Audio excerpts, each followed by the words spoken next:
you would have to, starting as a fairly young student, be asking questions of the whole derivation of your work. Where does it come from? Because you have to be in control of your own ideas, which is the basis of doing something as a profession or doing it repeatedly. With that now came your own critique of architecture that had existed at your time.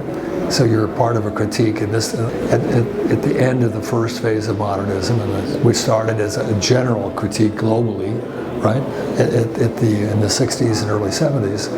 And I didn't discuss there was a postmodern kind of counter-revolution that didn't last too long and that I wasn't interested in.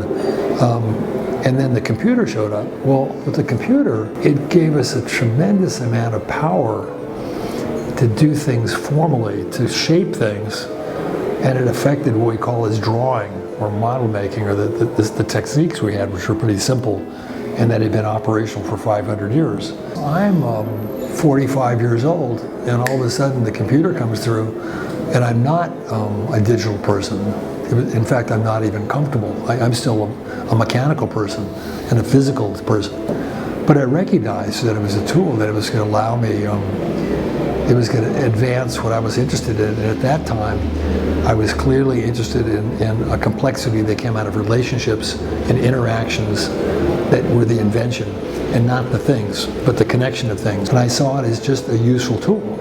Because you're asking, but see, you're locating art in a very traditional sense of the hand. And I think that's a very limited way to look at creativity. And I think, would you say that with a filmmaker who's an auteur, who organizes a narrative, actors, filming, editing, etc. And he's organizing a construct that's probably based on something he wants to say. No matter how good a cinematographer or how good an actor, if there is no depth to the meaning to the thing, I'm a person that just orchestrates and puts things together. And that's what I do.